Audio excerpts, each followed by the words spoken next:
So dito po khasa'is kanuniya. Khasa'isul qaidatul kanuniya, characteristic of legal rule. So law po, no? Kagaya ng banggit natin, al-istilahul am fil kanun ay law in its general technical sense is defined as a set of general and abstract rules that regulate individual behavior on society, accompanied by worldly sanction imposed by public authority, even by force if necessary. Yan po yung sinatawag na al-kanun bima'na al-istilahi al-am huwa majmu'atul qawaid al-amma wal mujarrad allati tuhakkimu suluk al-afrad fil mujtama' wal muqtarina bijaza'in dunyawi tuljimuhum sulta al-amma bihtiramiha walau bikuwati idha lazima al-amr. Yan po ang Arabic niya. So may apat po na kaidatul kanuniya. Ano yung legal rule, may apat po na legal rule tayo na characteristic of legal rule are a social rule, general and abstract, a rule of conduct, a rule of binding, no? So, kukunin natin muna ang kaidatul kanuniya, kaidatul istimaiya bilang review natin, nakuha natin. Pero i-review natin konti, yung a social rule. So, kaidatul kanuniya, legal rule, a social rule. Or kaidatul kanuniya, kaidatul istimaiya. So, dito po, i-explain natin muna yung apat na kaida na yan. Nakikita nyo 1, 2, 3, 4. 1, 2, 3, 4. Nam.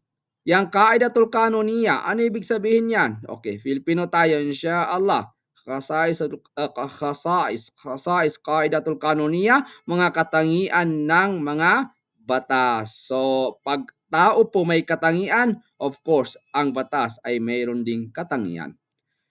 So, dito po, no?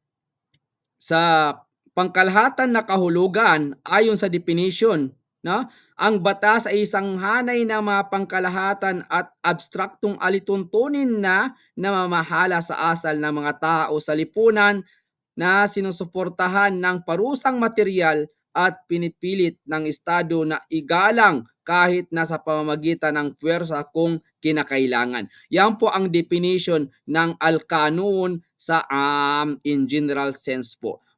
No? So, ano po yung mga mahalagang katangian ng batas? Una na po yung al-qaidatul kanuniya, legal rule, a social rule, yan ang kukunin natin ngayon, at saka al-qaidatul kanuniya, qaidatul amma, wal mujarrada.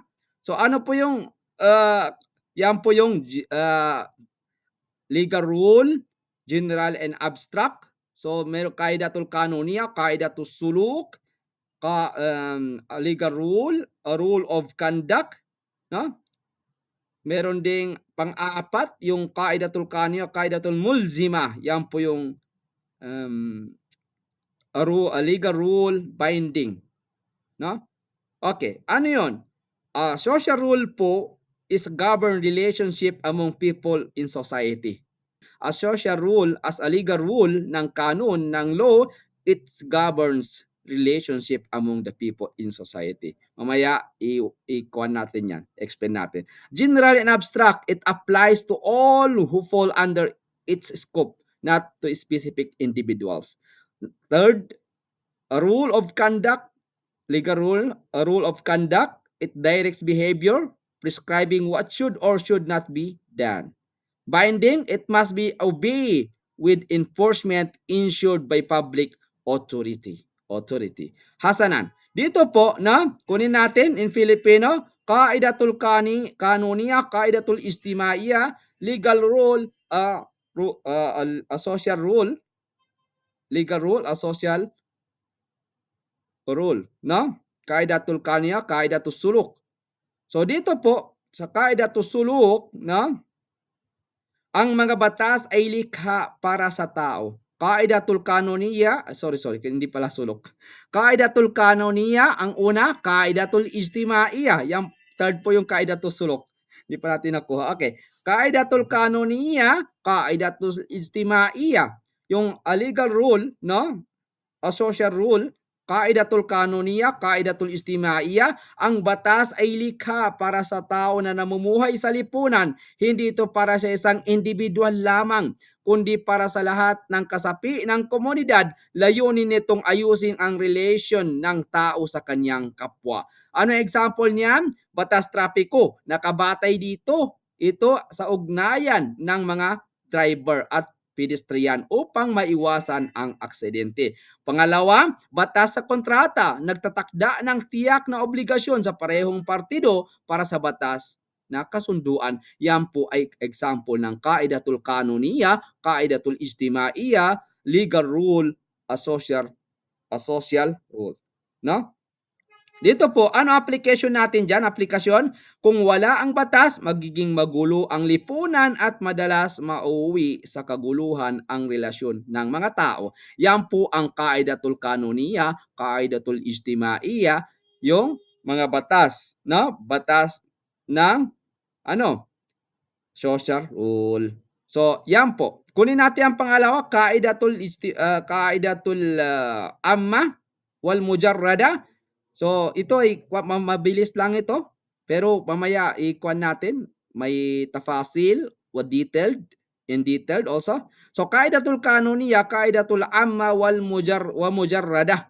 No? Yan pangalawa natin sa natin sa presentation. Ang batas ay pangkalahatan at hindi particular sa isang tao. Kung doon sa kaidatul ijtimaiya sa una, no, ay pangkalahatan para sa buong tao, pagdating po dito sa kaidatul kanuniya, kaidatu amma wa mujarrada, no? Ay ano siya? Yan po yung general and abstract, no? General and abstract. Amma wa mujarrada. So dito po, ang batas ay pangkalahatan at hindi particular sa isang tao.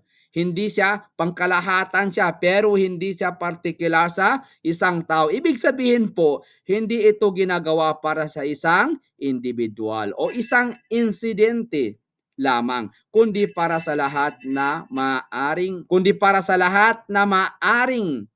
mapabilang sa situation po. Ano pang example niyan? Halimbawa natin dyan ay kapag sinabi ng batas, bawal magnakaw. Ito ay para sa lahat ng mamamayan, hindi lamang sa isang tao. Pag sinabi ng batas, ang batas sa pagbabayad ng buwis ay pantay na nalalapat sa lahat ng may kakayahang magbayad. Ano ang aplikasyon natin dyan? Ang pagiging pangkalahatan abstract po yung al-qaidatul kanuniya, qaidatul amma wa mujarrada, ang pagiging pangkalahatan at abstrakto ng batas ang dahilan kung bakit ito nanatiling patas at hindi kinikilingan, no? Hindi po kinikilingan. Pangatlo, kaidatul kanuniya, kaidatus suluk. Ang batas ay isang patnubay ng kilos at asal. Itinuturing ito kung ano ang tama at mali, kung ano ang dapat at hindi dapat gawin ng tao sa lipunan. Ganda po ng batas, no? Halimbawa natin dyan, batas laban sa korupsyon. May maraming issue, Senate, no? May Senate ngayon, Senate hearing. Batas laban sa korupsyon po, gabay upang iwasan ang maling asal sa paggamit ng pera ng bayan. Yan po yung kaidatul kanuniya, kaidatul suluk, no? In English, ano? Legal rule, a rule of conduct. Legal rule, a rule of conduct, it directs behavior, prescribing what should or should not be done. No? Barakallahu fikum. So, yan po, na-issue po yan ngayon. Okay, tuloy tayo. So, batas po laban sa korupsyon, gabay upang iwasan ang maling asal sa paggamit ng pera ng bayan. Batas sa pamilya, nag-utos ng tamang asal ng mga magulang sa pagpapalaki ng anak. Ang dami po ng batas, no?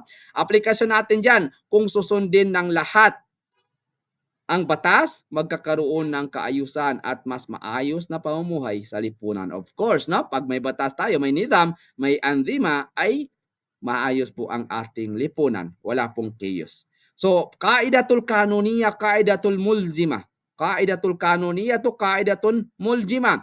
Ang batas ay obligatoryo po, hindi ito optional o voluntaryo.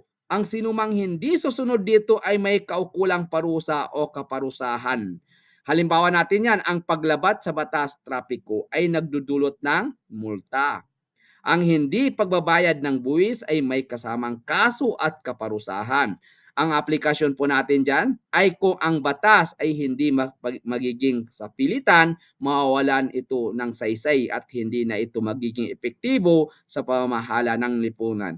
In khulasatul kalam, khasaisul qaidatul kanuniya, khasaisul qaida al-kanuniya, ang katangian ng batas ay panlipunan, nakatuon sa relasyon ng tao sa kapwa, al-qaidatul kanuniya, qaidatul istimaiya, legal rule, social rule, pangkalahatan at abstract, hindi para sa isang tao kundi para sa lahat, legal rule and general and abstract, no? Patnubay ng asal, legal rule, a rule of conduct, nagtuturo ng tama at mali, at saka obligatoryo po pang-apat yung kaidatul kanuniya, kaidatul muljima, obligatoryo may parusa kung lalabagin ito.